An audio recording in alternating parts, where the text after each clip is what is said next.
Welcome back to Are You a Fan, where we explore individual characters from your favorite sci-fi, action, and fantasy genres. A big thank you to MoonBound Productions for supporting today's episode.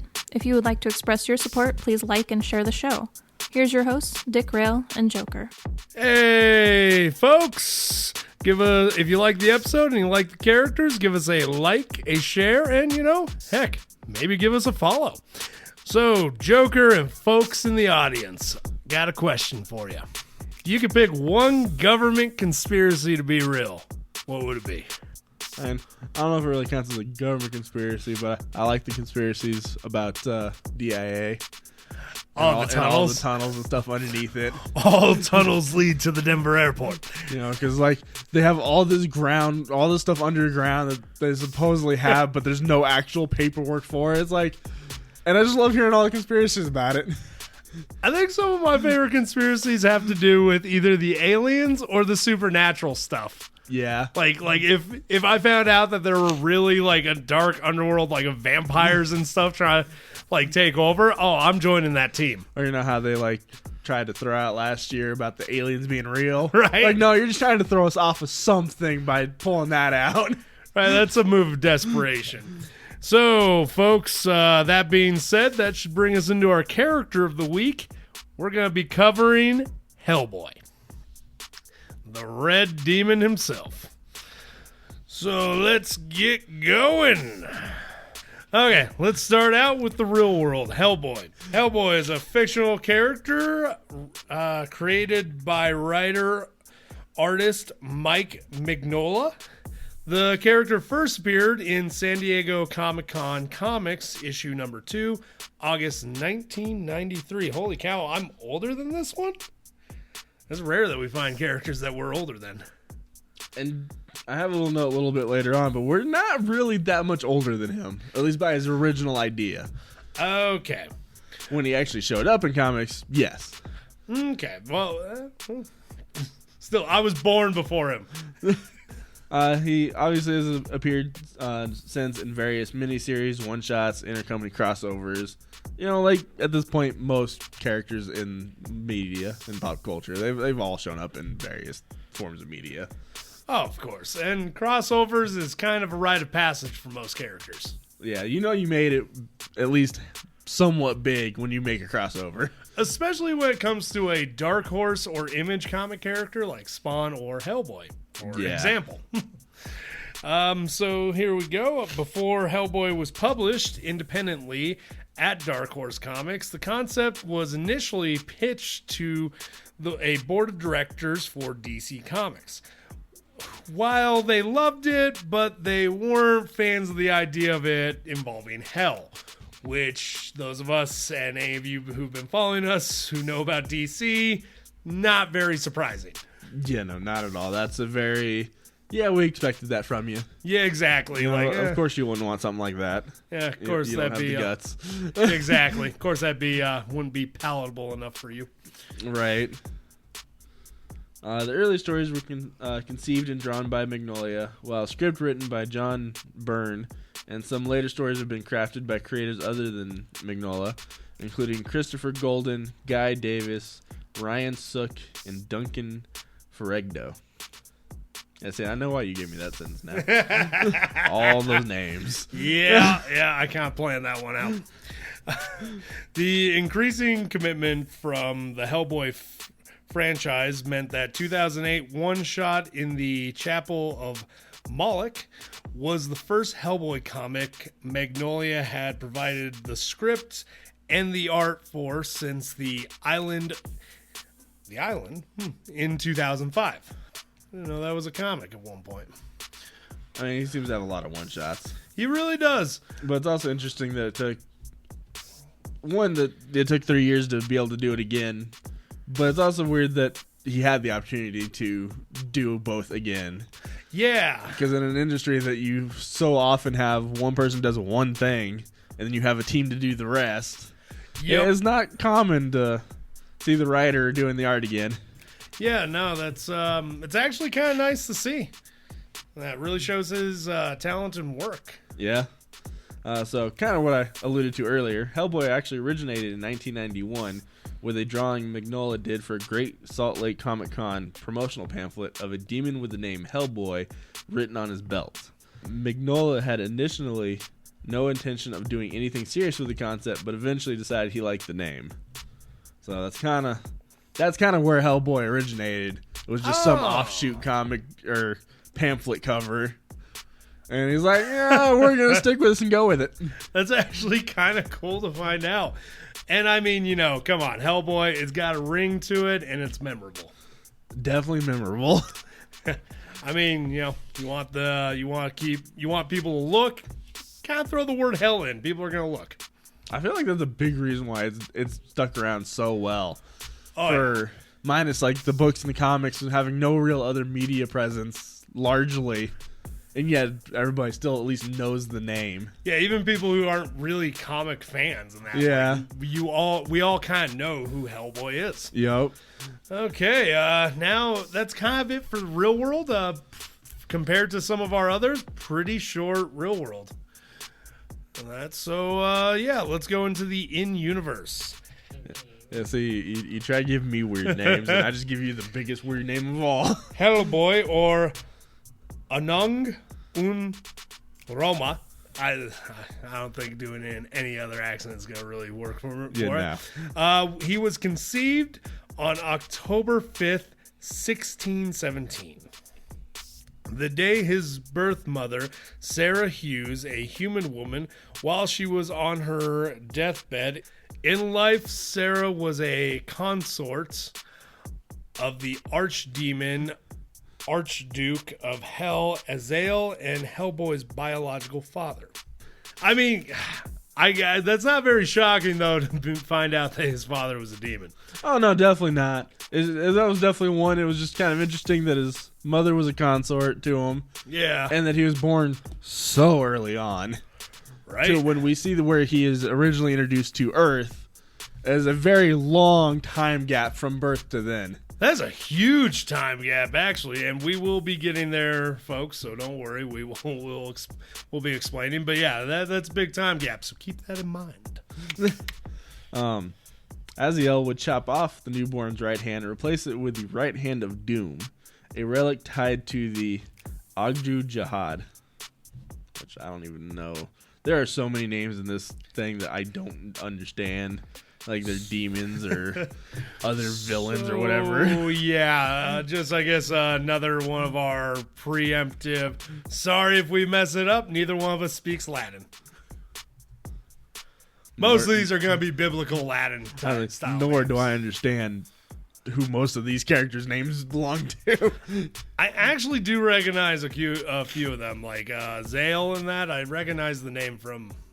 I want to say Revelations he may have shown up in. Anyway, he's a demon. Makes sense. Yeah. So, moving on. The creature, which would become known as Hellboy, first appeared in the night on December 23rd, 1944, when the evil mystic Grigory Rasputin summoned Hellboy to Earth with the help of the Third Reich. I love doing that. I had fun with that. So, kind of a fun fact about that. Rasputin was commissioned by the Nazis to help change the tide of their losing war. He would be in charge of a operation called Project Ragnarok, which led to Hellboy summoning. Oh, shit. When I saw that, I'm like, I like to play on the word, so I got to add this in. That is kind of a... That's a pretty adorable play on that name. Ironic, seeing as he summoned Hellboy. Yep, who, I think according to some legends in the universe, is supposed to be the bringer of the end of the world. So it just kind of fit together. Who says that Germans and Nazis didn't have a sense of humor? That is actually kind of a cool piece of information, though. And, pretty interesting. And Rasputin, we'll be seeing you again in this story. Oh, yeah. So, baby Hellboy would later appear miles away in a churchyard in East Bromwich England, where he met a crack team of American soldiers led by First Sergeant George Whitman, sent to investigate the mysterious Nazi ritual. And I find it funny that he appeared so far away. I feel like at least one Nazi general had to bring it up. Like, hey guys, I get that he's able to open portals, but I think this Rasputin guy isn't as good as he's claiming. Right. Or it's similar to like they did in the movies where he gets interrupted and that's why he gets teleported so far away. And I could see that. Also, I don't know. That always makes me hesitant whenever I'm reading or watching anything and they're like a crack squad. I'm like, that's never. Right. I know it technically does mean a good squad, but it's never used. It's like when you call somebody Einstein. Yeah. It's never used in good terms. Yeah. It's meant to. At least the term crack squad, yeah, it's supposed to be a good thing. Yep. But it never gets used that way. It's always used sarcastically, and it's hard to convey sarcasm through writing. So I'm reading that, and I'm like, were they good? Right. The team we're talking about, they actually would be accompanied by Professor Trevor Brutenholm of the Bureau for Paranormal Research and Defense, or BPRD for short, which will definitely be used a lot throughout this. Oh, yeah. Professor Malcolm Frost, Lady Cynthia Eden Jones, and the Torch of Liberty, which was a World War II era costumed superhero. It's kind of cool that they have costumed heroes. Well, because we can't keep a World War II comic without a costume hero. I That's noticed, kind of what we do. It's kind of... Yeah, World War II was big about the whole costumed hero thing. Well, it's all about the propaganda. Yeah, which makes sense. It's kind of sense. what won and lost that war on certain fronts. Yeah, true. Very much so. So, Bill O'Reilly can suck it. But, okay, let's move on a little bit here. Brutenholm befriends the creature, christening him Hellboy. The child was raised in secret by the U.S. government and trained to be a paranormal investigator. So, I get the code name Hellboy would be great. I feel like just fully christening him Hellboy. It's only weird because it's one of those, it's like, so do I call you, Hell for short or Boy for short? Because this is American. I feel like if I call you Boy for short, you being of a different complexion, that's not going to go over well. It'd just be like Kratos in the New God of War. Boy. Yeah. Yes. Oh, God. I didn't even think about that. That's good. All I can think of is you were starting to go on that rant. I'm like, Kratos. Boy. I love that whole fun fact that the whole reason for that is because it took so long for them to come up with a name. Right? They were halfway through making the game already. Oh, yeah, no, I think it's a fun name, but it's just one of those names that you hear and you're just like, so the guy who named you, was he at all thinking about you ever integrating in a normal conversation? Have you seen the dude? I wouldn't expect him to come up in a normal conversation. Okay, fair, valid. He's a giant red dude with a giant brick-looking hand. Fair, valid point. Okay, yeah, I guess moving on then. So after he appeared in a church on an island off the coast of Scotland, Hellboy was taken to an Air Force base in New Mexico, where he grew up under the guidance of Trevor Brutenholm and the fledgling BPRD. So Trevor would also try to raise him in as normal of a home environment as possible, and as a Catholic. Which, I guess, yeah. I mean, which you kind of see that a little bit in, especially the first movie. Oh, yeah. But I feel like that wasn't never a huge part of his story, at least in the movies, compared to potentially in the books. Yeah, I feel like the first movie played on it the most. And it's been so long since I've seen the second one, I couldn't tell you if it had anything to do with it. Second one doesn't really play on as heavy. I mean, he has the rosary, but it's not really as big of a thing. Yeah, it's more of, I feel, if anything, with the Catholic concept, it more would help him just on knowledge base. Yeah, and that to do his job and deal with the paranormal. So yeah, also him being a demon of sorts, maybe that was kind of the idea of like, maybe we can combat this by bringing him into the light of God. I feel like that's exactly what it was, to be honest. Which, not the worst idea I've seen. No. So, at least give him some kind of basis of morality, as skewed as it is. Hellboy interacted with personnel at the base, such as U.S. General Norton Riker and the dog Mac. Oh, there's a dog, a puppy. Okay. In 1952, when he was 8, Hellboy officially joined the Bureau of Paranormal Research and Defense as a full-time agent. Well, yeah, that's kind of cool. I mean, probably should have waited till he was a little bit older. Maybe, but That also makes me wonder, so we call him 8, but we know he's not. So at this point, are they just doing like human years since he's been on Earth? Because at that point, he's a couple centuries old. He's not 8. From what I understand, that's kind of how I think they're doing it. Because like since he's been on Earth, from what I can tell, he aged still slower than a normal human. Because finding him in World War II, 2008, he looks like a middle-aged man. So yeah, I think they're just going by how many years he's been on Earth, because he is aging very slowly. Yeah, but it's just thinking, is like we knew he was born in 1600s, and here he is in 1952, and he's only 8. Holy God. I think that's exactly all it was. Like, you've been on this Earth for 8 years, and we're going with 8.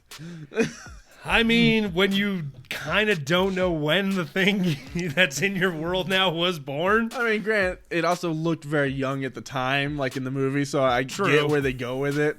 It's just one of those that makes you think. It really kind of does. And speaking of aging, he aged greatly in body, although somewhat less in his mind.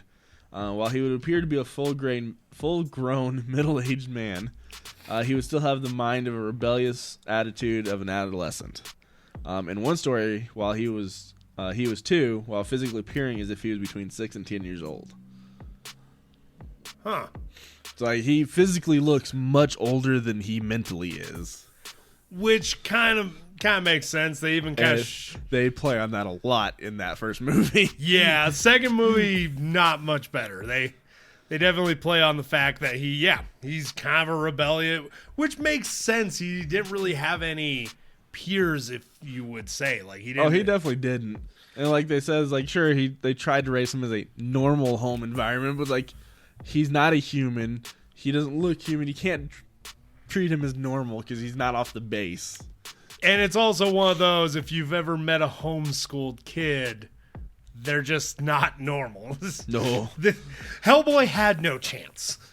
He really didn't. They really didn't give him much of a chance of being a normal person. They're like, don't worry, we'll raise him like he's normal. You mean like a homeschool kid? Who? That's valid. That's as normal as he's going to get. Yeah. So he would continue on. He would become adept in many supernatural and paranormal subjects, such as possession, haunting, exorcism, enchantments, holy amulets, and sacred artifacts. He eventually became a full-fledged field agent of the BPRD under Trevor Brutenholm. Which, I mean, it's a lot of stuff to learn. It definitely is. But it also kind of makes you think, like, how well does he retain all of this? That's the other thing. You think of him as a supernatural being, it's possible that he could retain information fairly easily. He's in some of the comics and even in the movies, he has been shown to just have a general knowledge of it at like kind of like similar to my comic book knowledge where he might have to pull out a book if he needs like deep stuff, but he does have at least a base knowledge. That's what Sapien's for. Yeah. He's the one that pulls out the book. Exactly. But he at least does seem pretty well versed in what he needs to know to combat things. Yeah.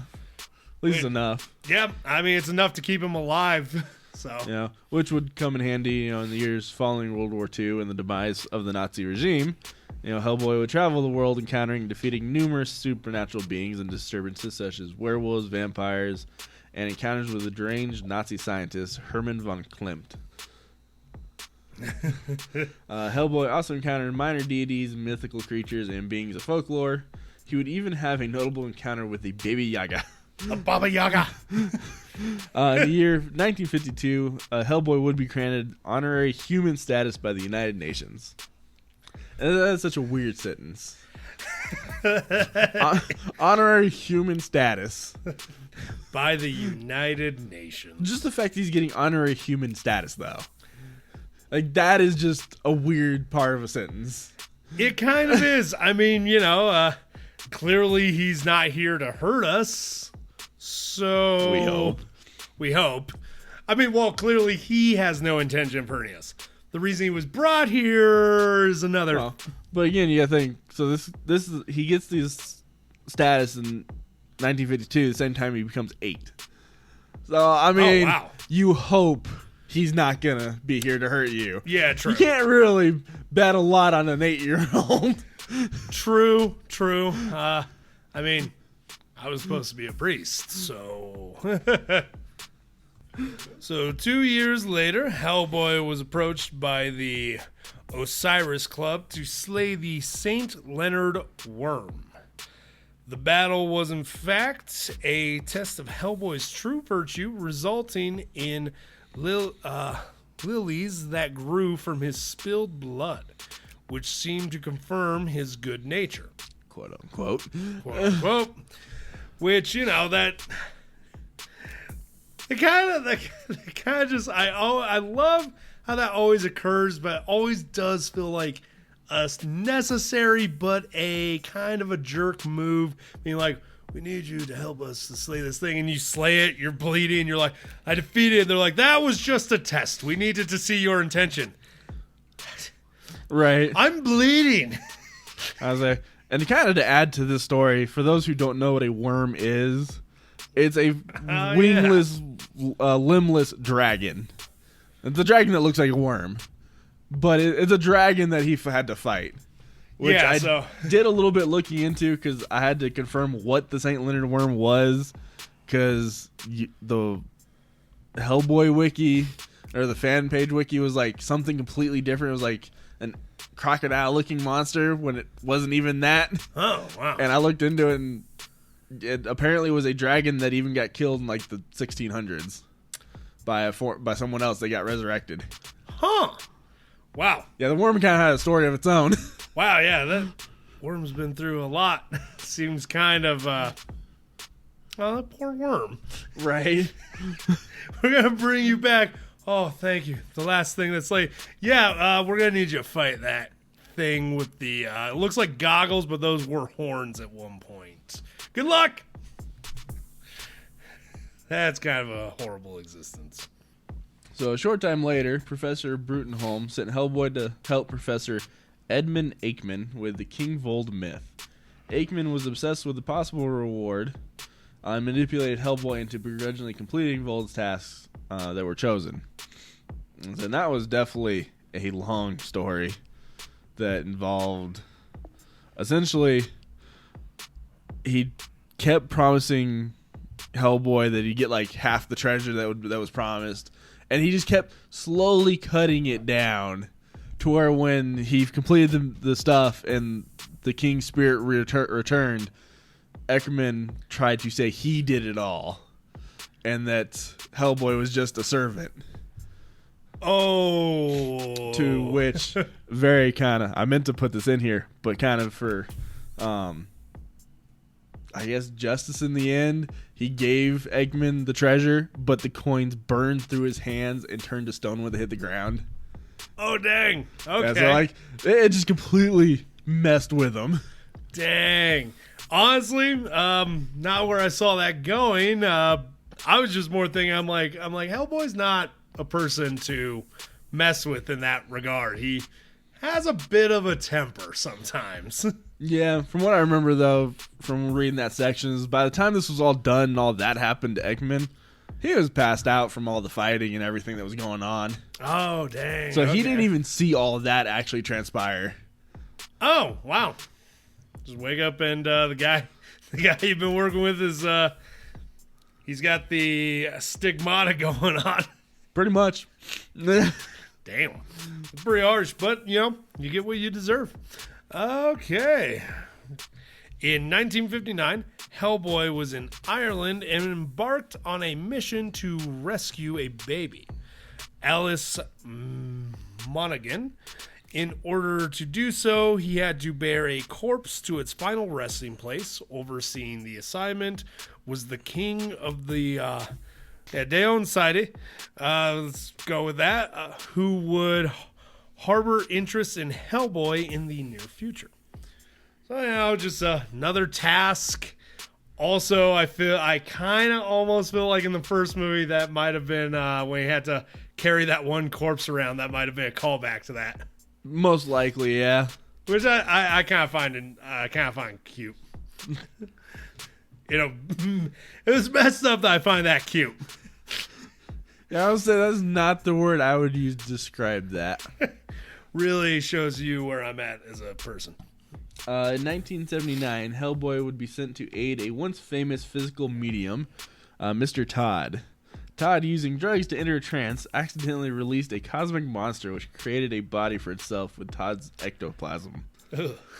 Yeah, that's a little creepy. This would be Hellboy's first encounter with the spirit of Ogdru Him. He was able to defeat the creature with an herb. I kind of wish they'd said what herb. Yeah, it seems very generic and...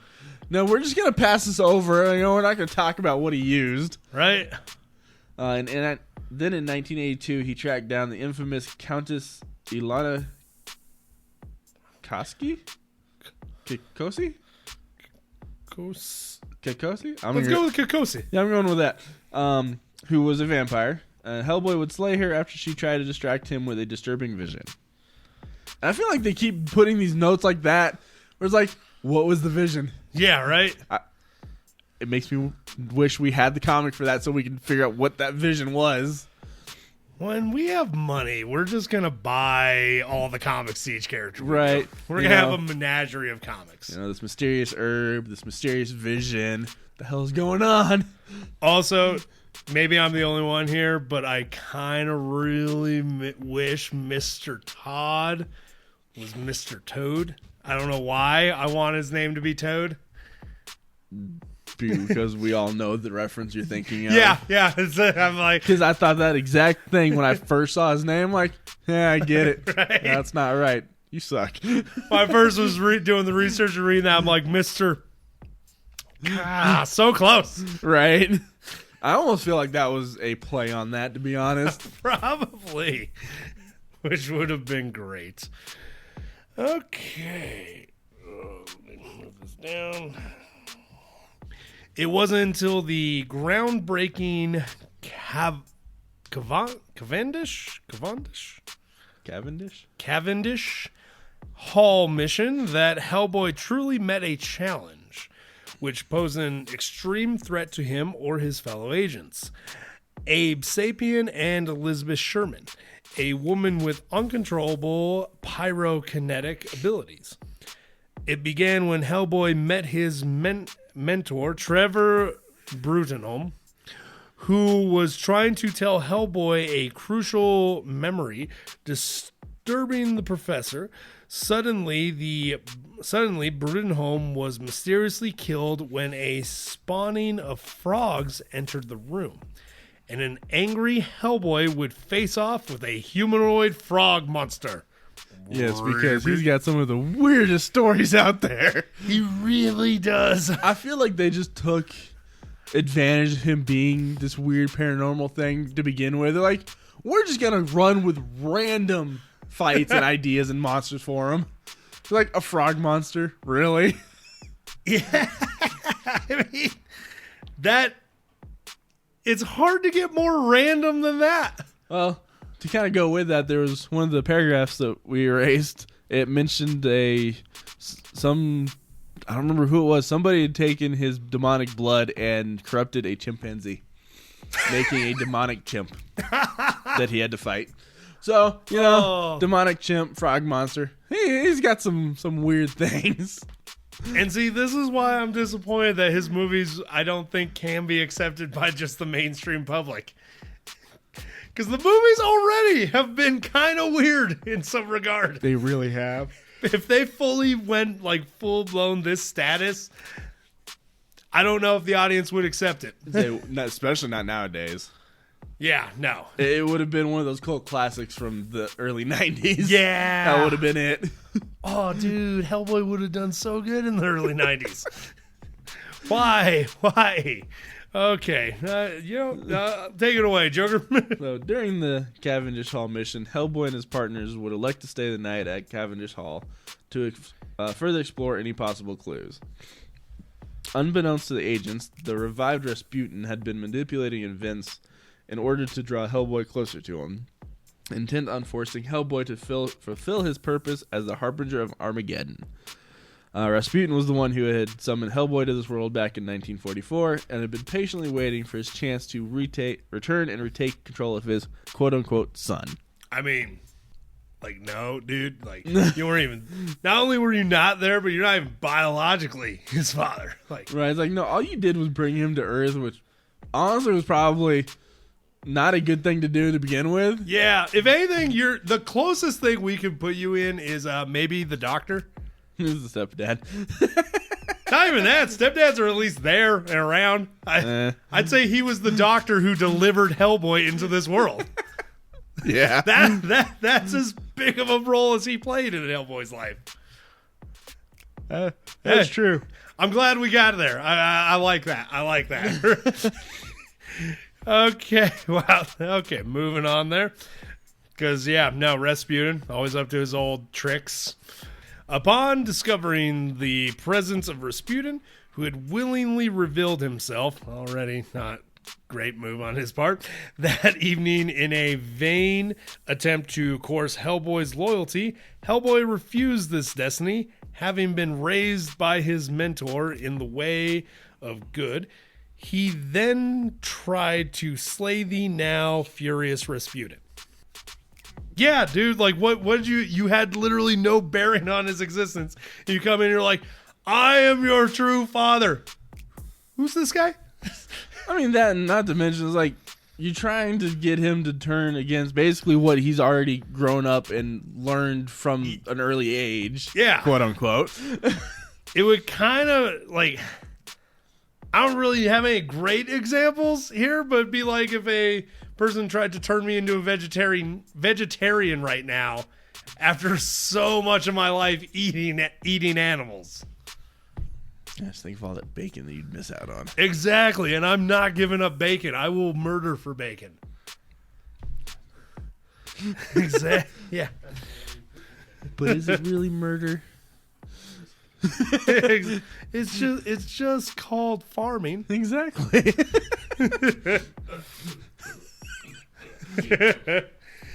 So, it would actually be Abe Sapien that would manage to kill Rasputin by throwing a harpoon through his chest.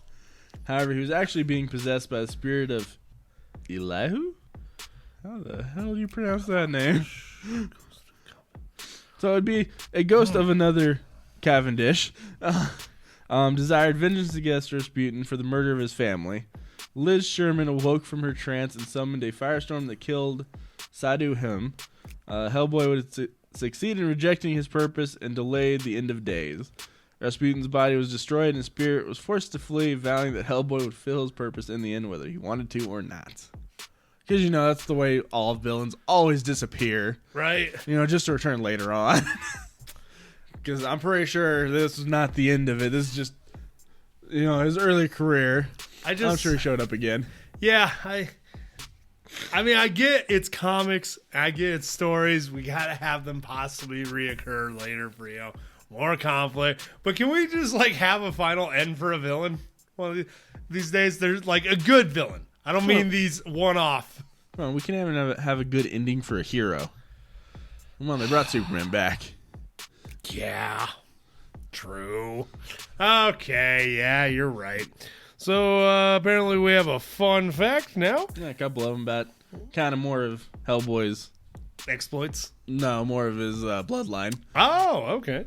Hellboy is related to Morgan Le Fay. Oh, the Morgan. King Arthur's half-sister and the mother of Mordred. Yeah, the mother. Sorry, we didn't expand the letters. It's a little difficult. Okay. Hellboy is related to Morgan Le Fay, King Arthur's half-sister and the mother to Mordred, Arthur's bastard son. Hellboy's mother is also a daughter of Mordred, thus making King Arthur Hellboy's grandfather. Yeah, that story in King Arthur, in the stories King Arthur, yeah, you kind of... Anybody out there wondering that, maybe request it. We'd be down to do a King Arthur, a little bit of a King Arthur episode maybe in the future. And that would just depend on which version of King Arthur. Yeah, true. Because I'm sure the version in Dark Horse is very different than another. They all, though, tend to mention this weird... I don't know why they have to keep this one, every single one. They're just like... They're like, I want to keep it, the incest thing in there. And they're like, why? We need it. And they're like, do we? Because it's kind of a part of his story. Nah. Whether we like it or not, it is ingrained in his story. It kind of is a major clutch pin to Yeah, his so story. like that's something they can't get rid of. But I do kind of like, though, that it shows that, you know, this hell demon in the long run is, you know, related to this you know, mythical being, essentially. Yep. This You know, that King Arthur was. historical, mythical beings, and hey, he's royalty, Yeah. technically. Which that actually became a part of his story, where he was a descendant of Arthur, so he was royalty to England, but at the same time, because of his family in hell, he was also the crown prince of hell. Oh, yes. And that became a contesting point in one story, where he had to choose one or the other. That actually does come up a little bit in the second movie, because he is the son of the fallen one. Yep. Okay. So kind of interesting to go along with his family. He has an unnamed brother who became a monk, and an unnamed sister who became a nun. Oh, So, that's kind of cool. It's kind of interesting that both his unnamed siblings became religious people, and he is very like the opposite.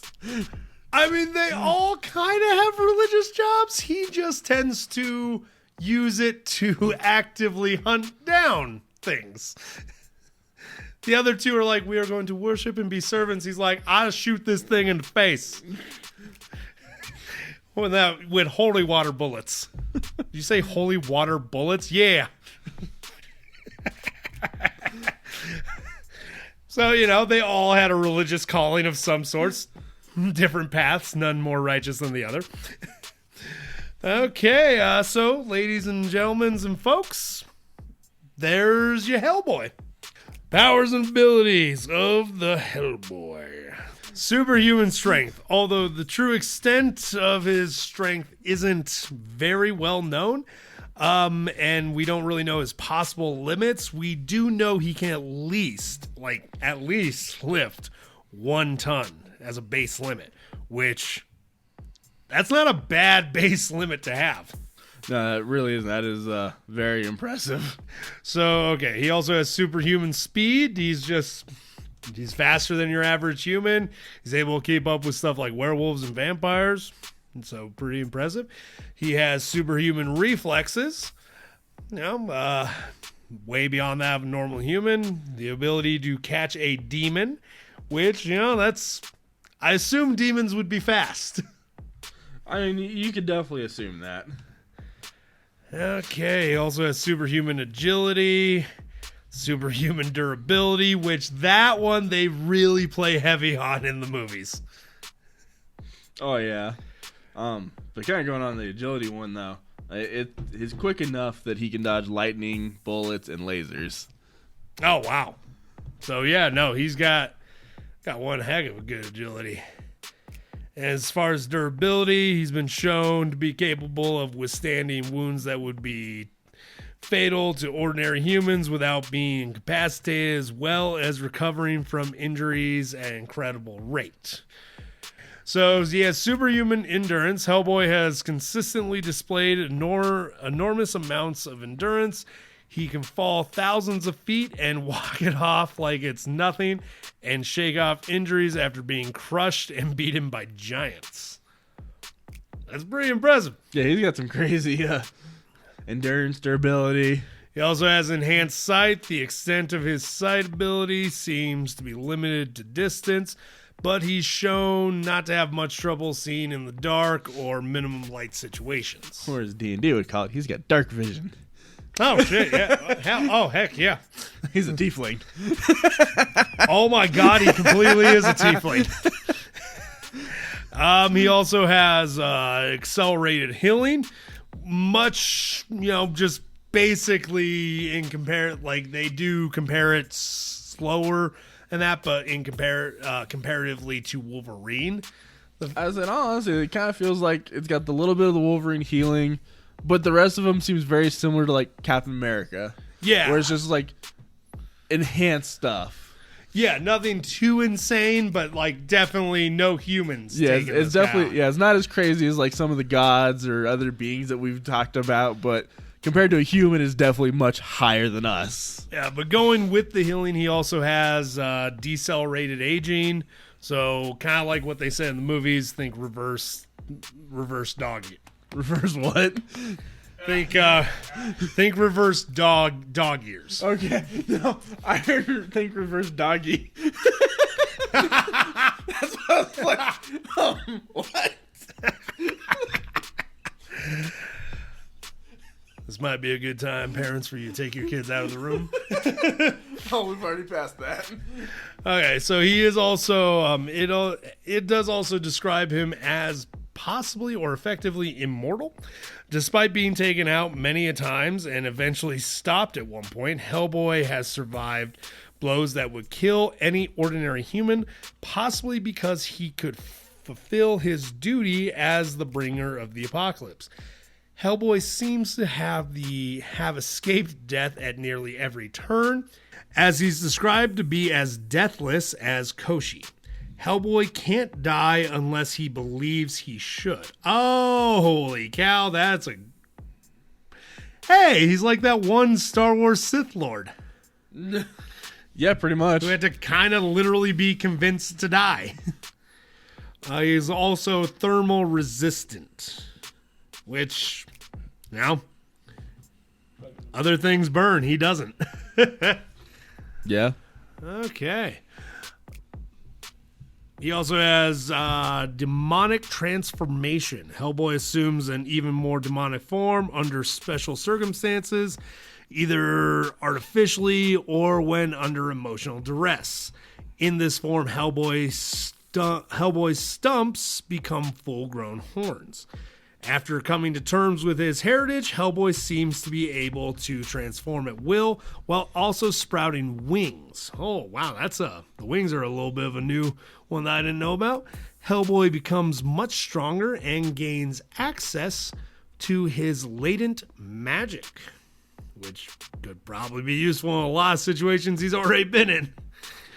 In his full demon form, Hellboy was able to effortlessly slaughter Hell's most powerful inhabitants. Also, he has size shifting, which that's kind of a weird one. Hellboy can increase his size to the point where he's very large, such as a Leviathan and a Behemoth? Behemoth? Oh, Behemoth. Behemoth? Nah. Let's go with that. I'm sure somebody out there knows what that is. He also has Hellfire manipulation, electrokinesis, and flights. Given the wings, I guess I kind of would have hoped that he could fly. I've seen plenty of characters who can't. He also is an expert in hand-to-hand combat, occult knowledge, innate linguistic. He's multilinguistic. Superhuman intellect. Oh, so he does have the superhuman intellect. Kind of like we were talking of him being able to pick up and like understand the information he's researching. So that is a thing he has. Also, master strategist, which he's really not big on the strategy one. As I feel like that shouldn't even be on the list. Yeah, I feel like he has the capability if he needs to. They're like, dude, you're a master strategist. He's like, I'm gonna run in. That's a strategy. Yeah. I mean, works out 55% of the time. I wouldn't even put it that high. And, he also has his right hand of doom. Alright, so now we finally get down into his other media appearances, which he doesn't have a whole lot until we get to his books. He's got a couple animated films. In 2005, IDT Entertainment announced they had licensed the rights to develop animated content for TV and home entertainment based on the Hellboy comics, with the cast of the 2004 movie reprising their roles as the characters' voices. The first two 75-minute animated films would be Sword of Storms, released in 2006 on October 28th, and Blood and Iron, released on March 17th, 2007. Both of these stories had much in common with the comics rather than the films. Actually, I have seen both of those. Those are, they're pretty fun. They're pretty fun movies. But speaking of the regular films, the most famous one being Ron Perlman starring as the titular character in the two movies Hellboy 2004 and Hellboy 2 The Golden Army in 2008, with a reboot starring David Harbour in Hellboy in 2019. Which still have yet to see.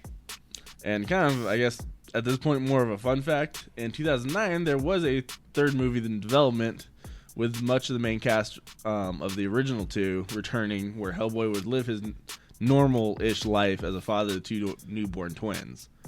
In July of 2019, Perlman would say that he would still love to finish the trilogy, ignoring the reboot, and said he thought it could happen if funding could be found. But I feel like because I forgot there was even a reboot. I feel like it'd be very easy to forget the reboot happened. It would be. Like, the reboot, everything I saw from it, it looks like a Hellboy, like a fun Hellboy movie. Yeah. Like, it looks very much Hellboy-esque, but kind of like we discussed with just Hellboy in general, it's kind of hard to accept that universe, especially because they did make him look different in the sense of they made him more comic accurate. Well, yeah, I mean, they had to do something different to make theirs stand out to the original. Yeah, and honestly, I thought it looked good. I thought it looked great. I still haven't seen it, so, I'm not making any claims personally yet. I'm just saying I want to see it.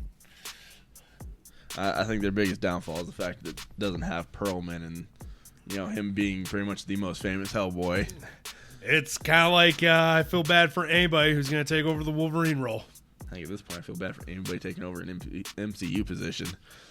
Oh, God, Tony. Could you imagine somebody trying to do Tony Stark? Tony, Cap, pretty much any of them at this point. Yeah. Very few characters can you really get away with easily replacing. If any.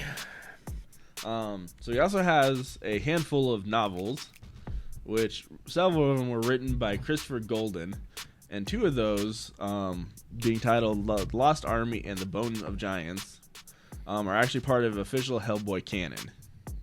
So he also has other stories called Hellboy Odd Jobs, Hellboy Otter Jobs, Hellboy on Earth as It Is in Hell, Unnatural Selection, The God Machine, The Dragon Pool, Emerald Eye, The All-Seeing Eye, Oddest Jobs, The Firewolves, The Ice Wolves, and Assortment of Horrors. So he's got a fairly large amount of books, and I want to say a couple of them were even pretty recent, too. That's a lot of books. He's fairly consistent. For a comic book character, that's a lot of books. But I want to know, was the Odd Jobs, was that a trilogy? Odd, and Oddest? Oh my God, yes. Oh, that's good. So he has a small video game section as well. He has Hellboy Dogs of the Night, which was developed by Cryo Interactive, which released in 2000, which was ported to the PlayStation as Hellboy Asylum Seeker, developed by Hoplite Research and released in 2003. In 2005, Hellboy movie director Guillermo del Toro announced a deal with Konami, which would make a game based on the movie version of the character, and Perlman would reprise his role. In 2008, the game would release Hellboy: The Science of Evil. Huh. I think I heard of that. I think that was actually the only one I've actually heard of, to be honest. Never played it. There was a game made for the second movie, Hellboy 2: The Golden Army, Tooth Fairy Terror, which was released on the iPhone in 2009. He is also a DLC character for Injustice 2. Oh, yeah. And also appears in the 2D platformer fighting game Brawlhalla. Which I've definitely seen like the media for that, but I've never actually played or seen the game. I'd like to check that out. I like that name. Right. Now, he also, like very few of our characters so far, has the tabletop games. Oh, what? In 2002, released Hellboy Sourcebook and role-playing game. Mantic Games would release Hellboy the board game in 2019. And in 2020, Mantic Games would follow up with another Hellboy Kickstarter for a new Hellboy role-playing game, which uses the D&D 5th edition as a base game for the rules. And was slated for March of 2021 release. So I feel like I've seen where people have taken essentially the stuff from the second game or the most recent one where they did the fifth D&D rules. Yeah. I feel like I've seen people put it over to D&D. Like, you're using our rules anyways, let's bring them to our game. Oh, my God, yes. I am going to have... Great, now we're going to fight a demon. Oh, yeah. You're definitely going to be meeting Hellboy. I shouldn't have brought that up. I'm so happy. Okay, no, you know what? I'm a fan of this guy. How about yeah. you, Joker? I was a little bit just because of the movies. They were fun. Outside of that, though, I didn't really know anything. Or he doesn't seem as big outside of the movies unless you are really into books and comics. Yeah. So, I mean, I'm a little bit of a fan. For anyone that's still listening, if you got something out of this, enjoyed the episode, or even liked the character before from a movie, a comic, cartoon, hell, even that t-shirt that you saw one time, you're a fan too. If you want to jump on this train, why not subscribe and share with a friend? d-rael out. Y'all keep riding them rails.